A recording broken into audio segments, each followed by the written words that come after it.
Fairbanks Focus is a locally produced public affairs program created in part by University of Alaska Fairbanks, KTVF, and Fairbanks Economic Development Corporation.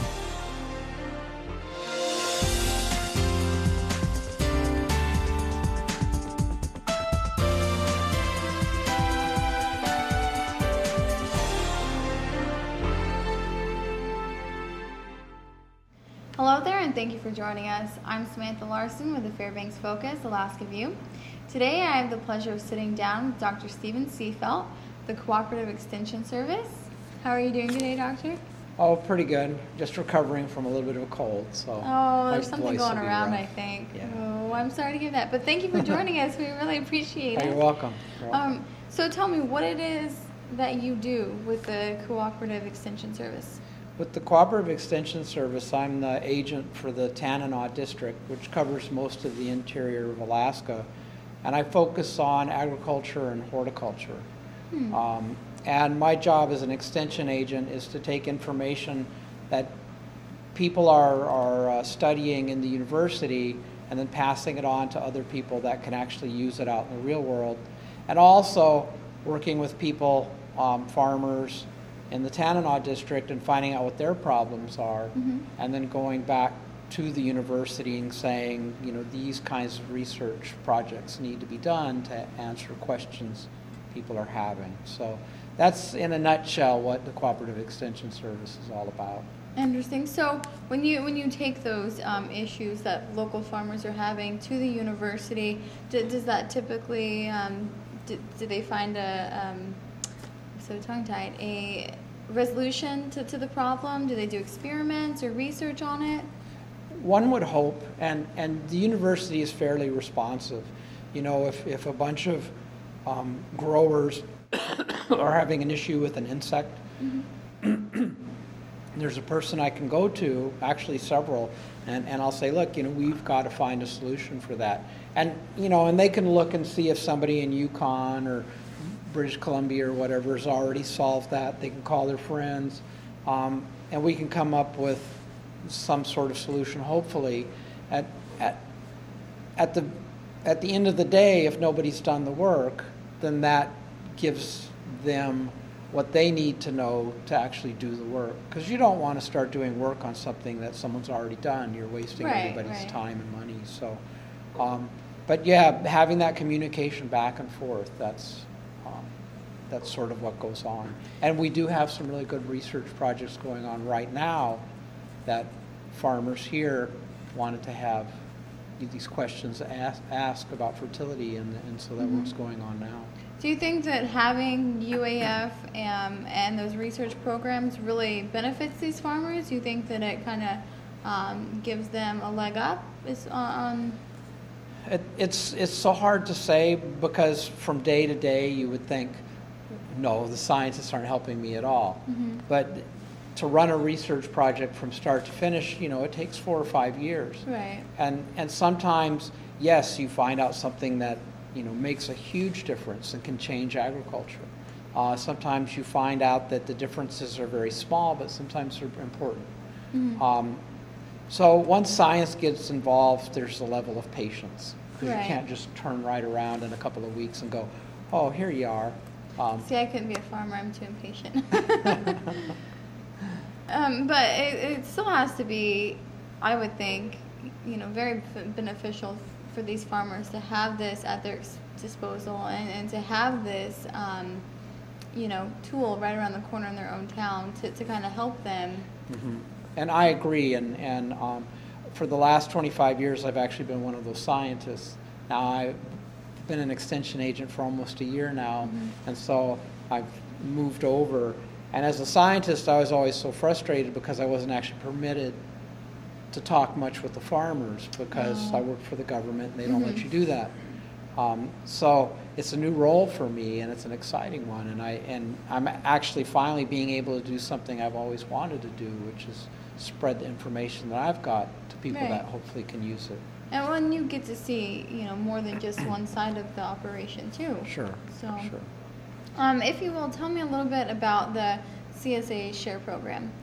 The CSA program, which stands for Community Supported Agriculture, It's a very interesting model where people, you know, you get to meet growers at farmers markets or, you know, co-ops or things like that, and you like what they're producing, and to farm you have to put a lot of money up front, and then you hope that everything works out. Community supported agriculture, essentially you buy a share and you say, here's whatever money that share costs, and then every week once the farm develops or as the season progresses, you get a basket of vegetables, food. And CSAs can have, you know, more than just vegetables. And then throughout the growing season, as the crops change and everything, you get, you know, different kinds of vegetables and stuff. And Right. sometimes the CSAs will, the farmers will actually put in recipes of how to, you know, make something with the food that they're getting. And so all season long then you get these baskets of food, and you know, you just pay for it up front. In New Zealand, a lot of farming now is done contract farming. And so if you grow sheep or you grow corn or you grow whatever, the company has already said, you're going to give me 2,000 lambs and they're going to be this size, and you're going to, and you have that contract up front. You've already sold your lambs, you've already sold your corn before you've even planted or bred the animals. That's got to be difficult, though. I mean, It is, but it's worked out such that if you give higher quality lambs, then you get a better price. If you give lower, but you know as a farmer that I've already sold whatever it is I'm going to produce, rather than running out and producing something and then hoping you can sell it.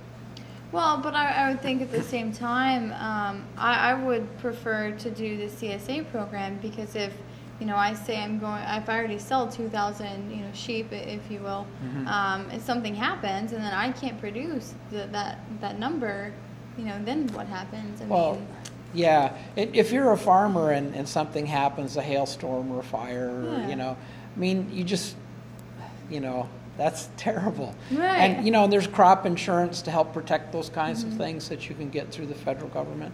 But with the CSA, yeah, it really is nice because you have that money up front.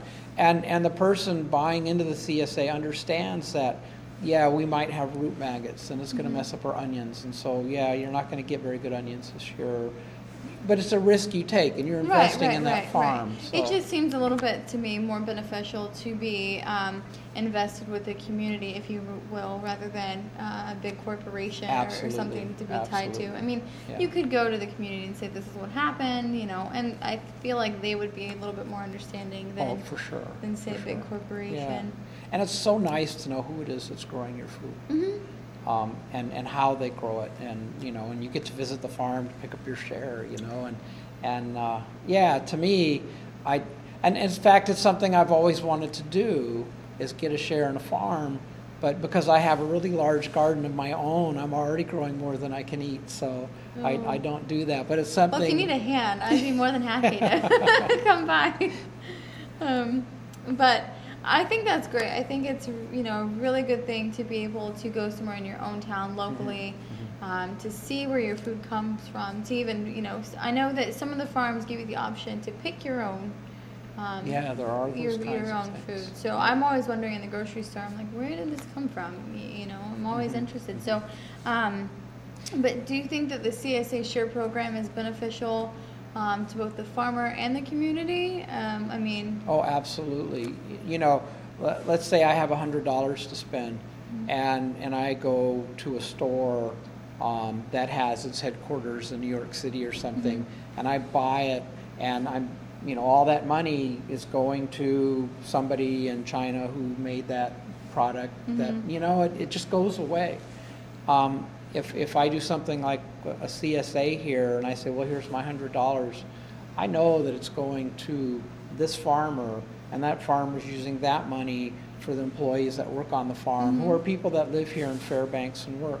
And so that money stays here and then circles around in our economy, and it's just, it's a win situation all the way around. So supporting that is really important. In fact, there's now the co-op market that's just opened. And I heard. As the summer rolls through, they're going to be picking up produce from the farmers in the Fairbanks area. And so when you're buying from that, the money isn't going to someplace in Mexico or Colorado or California. Right. It stays here in Fairbanks, and that's good for our economy. Oh, absolutely. We actually have had Sean Lotz with the Co-op Market on a couple of times, actually. Yeah. So we've been anticipating the opening of the market and bring all the local foods and farmers together. Yeah. Is there anything coming up in the near future as far as the Cooperative Extension Services is concerned? Any events or? Well, we've been quietly advertising a tree grafting workshop for grafting apple trees. We had 120 spaces and we're full. And how do you do that? Not to interrupt you, but I've never heard of that. Well, apple trees are kind of limited by their root system, and our soils are very, very cold here. And most apple trees, if you brought them up and just planted them in the ground, would not survive the winter. But crab apples, their roots are real strong and they can handle the winter here. And they're closely related enough that you can plant a crab apple tree and then cut it off at the top and essentially replace that cut part with an apple that you really like. Really? And then it will grow, the root system won't be killed by the winter. And then you'll get apples off of that. So now, will it be half crab apple and half the other that you put in? No. Well, let's say it has two branches and you graft one branch. Then one's going to be a crab apple and one's going to be an apple. Okay. But what we try and do is essentially get rid of all the crab. So you just have the apple that you want.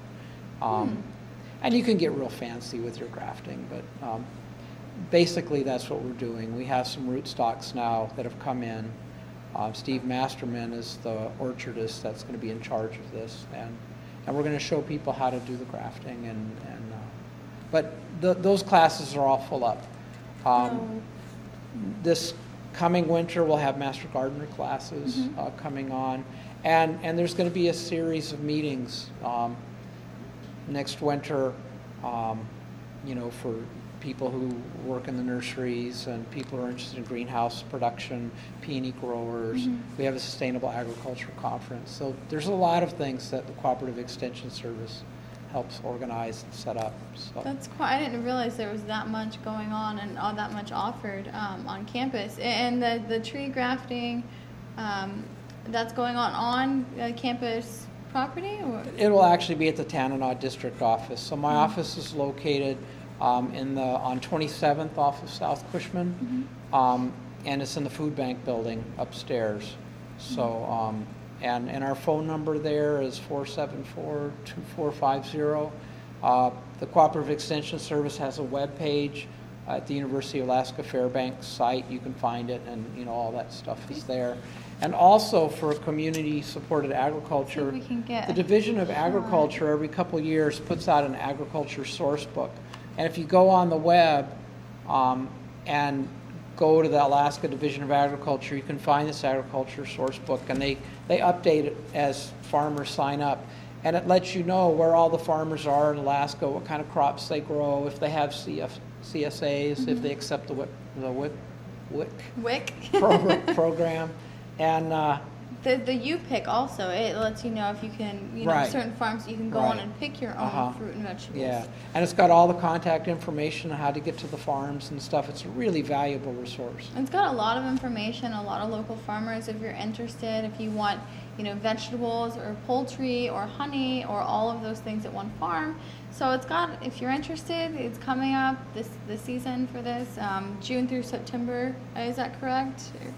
Yeah. Roughly? Okay. Well, it's soon, so the snow is melting, and I'm sure everyone's really excited who's been looking forward to this all year. But that is going to do it for us here today on the Fairbanks Focus, Alaska View. I'm Samantha Larson. Have a good one. Thanks for joining us here again at Fairbanks Focus, Alaska View. I'm Nanette Pearson, and today I am joined by Gretchen Curran of Basically Basil Farms, and you're the owner of Basically Basil, is that right? Yes, I am. Awesome. Well, thanks today for joining us, and I know we have all kinds of fun stuff to talk about, but I know our other guest today is talking about the CSA programs which you participate in. I do. So what does CSA stand for our viewers out there who might not know? CSA is community-supported agriculture, and basically that means a relationship with your farmer growing your food for you. Cool. And so people can buy like a CSA with basically basil, and you would provide them with vegetables through the summer, or?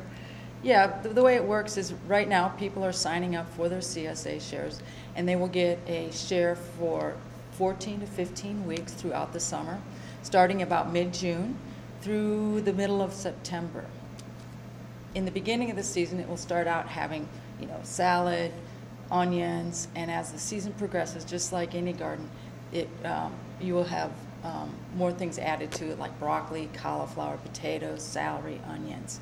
Basically, it's a way for us farmers to receive economic support at the beginning of our season when we're hiring people, buying our inputs, and basically they get interest throughout the season, at the end of the season, with more produce than the value that they originally gave us. Oh, and how much does a CSA share run usually? A full share CSA is like $550, and our smaller, we offer half shares at $380. Oh, nice. We have partnered with Spinach Creek Farms too to offer tomato shares as well. For 6 weeks of tomato shares, you get 2 to 3 pounds for an additional $85. Nice. Well, and all of those salsa lovers out there, I'm sure that's like a steal, But I love being able to shop locally, and I love being able to get stuff from local gardens. Our family can't always afford the CSA shares, so you actually sell stuff at farmers market too. Yes, I do. Part of my business is also the farmers market. I do wholesale to restaurants, and hotels, and that's most of it. Cool. And you guys actually have a lot of people working there at your farm too. Mm-hmm. It's my focus to provide the youth of our community with jobs as well. So we'll hire a lot of college students, high schoolers, and anybody who's interested in working in a garden. Cool. Well, I have a picture here of your logo here for Basically Basil, and talks about you being a community-supported agriculture. And I really love your logo down here, growing good food to feed good people, doing good things. And I really think that's awesome, and it really speaks to, farming locally, growing locally, and knowing who your farmers are. So we have some pictures, and tell us a little bit about some of these pictures, Gretchen. Yeah, thank you, Nina. I think that statement clarifies for me that what I'm trying to do is grow food for people locally. They come, they have, it's a place for them to come and meet at my farm. They split their shares. They then go home, and it's a lot of food, and they'll share it with their community. So it's people sharing good food with each other. Some of these pictures here are people picking up their produce shares, and also some of my workers who I like to hire a lot of the local community, local youth of our community, to give them jobs. We are a large urban area, yet we're very isolated, and there's not a lot of opportunities for young people to get jobs in our community that are entry-level jobs. And this is a great place for kids to get a good work ethic and get a real good outdoor experience. Awesome. And one of the nice things too that I know that you do with your CSA is you actually include some little fun stuff with people who purchase that. Yes, absolutely. When you sign up for a share with Basically Basil, you will get asparagus to zucchini, which is a seasonal guide to cooking farm fresh produce. A great way to show people how they can cook with all the different things that they get, because a lot of things that I do grow, people have never eaten before, like kohlrabi. And there's great recipes in here on how to store it, how to freeze it, and prepare it for anything that's in excess that you can keep for the winter. They also, on our CSA share with Basically Basil, they will get a tote bag. We like to encourage people not bringing a lot of plastic or giving out a lot of plastic, so they can have their own tote bag to bring each time they come and pick up their shares. Nice. Nice. And these are some of the things that you sell at farmers market. Yeah, absolutely. This is what I first started doing before I even had the CSA shows. I started growing in 1997 at the farm, 1 row of basil to sell fresh at the local farmers market. That has grown into 3.5 acres now of fresh produce as well. These are some of our value-added products of herbal vinegars and dried seasoning mixes.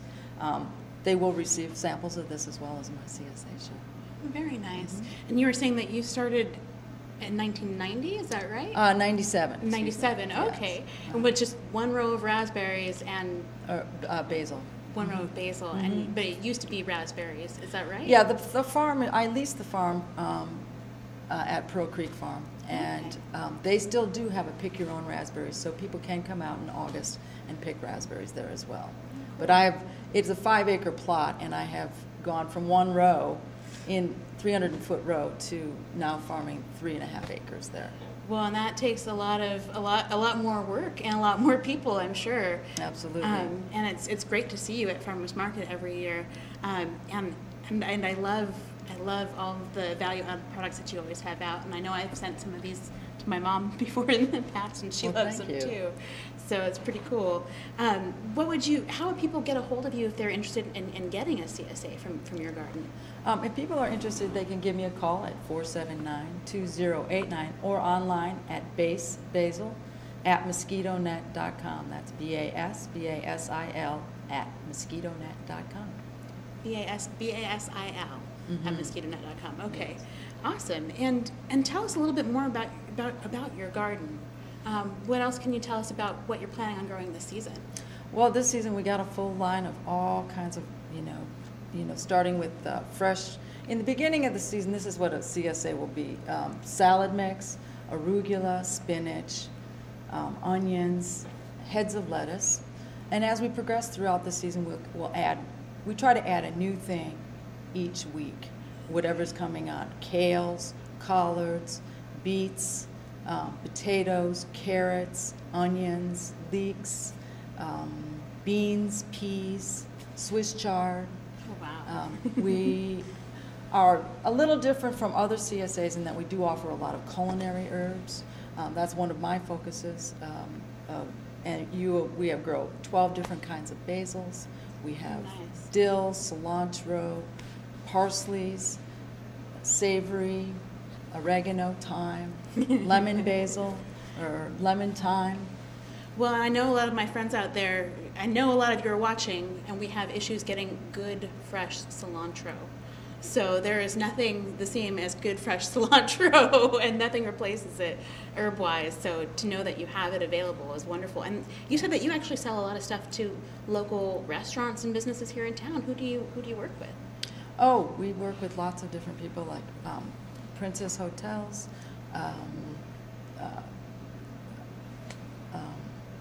the Bun on the Run, cool. the local Lemongrass Thai House restaurant, Ivory Jacks. Oh, cool. Is another one. College Town Pizza is another one as well. Very cool. Well, it's nice to know that everything's organically grown locally, that you're hiring local people, and that we can find it locally too. And the CSA shares, are a really fantastic thing that just, I think, helps encourage people to eat better too. You can easily spend $500 in the summertime on fresh produce at Fred Meyer's, and what you get is just always pale in comparison to what you can get at Farmers Market. So people actually come straight to your garden. Absolutely. If people want to come take a tour, can they arrange that ahead of time? Oh, absolutely. The garden's open for people to come and walk through and take a look at what's growing. Cool. And do you do anything with like kids, school-age children and stuff like that too? Where the farm is located is right behind Pearl Creek Elementary School, so we often get kids that will come over. In the past, we've had them even grow their own row of potatoes, and in the spring, and then the next season in September when they come back to school, they'll come back and harvest those potatoes. So are you guys involved with the stuff that the gardening that they do on campus too? No, that's under by Calypso. Oh, okay. Has this in the school garden program. But we have had kids come over and help us pick onions, help us pick raspberries for their classrooms and stuff as well. Well, I didn't realize you guys were like right behind Pearl Creek. So that's like practically in town. We are one of the closest farms in town, and that's another thing that's nice about our CSAs. We do have the pickup is right there at the farm, and so they're always welcome to come in take a look around, enjoy the garden. Well, and how much more beneficial and how much more rewarding it is to be able to meet the people creating and growing your food. So, and that's always a big deal to me. So I really appreciate you coming on the show today. Is there anything else you just would like the world to know about Basically Basil?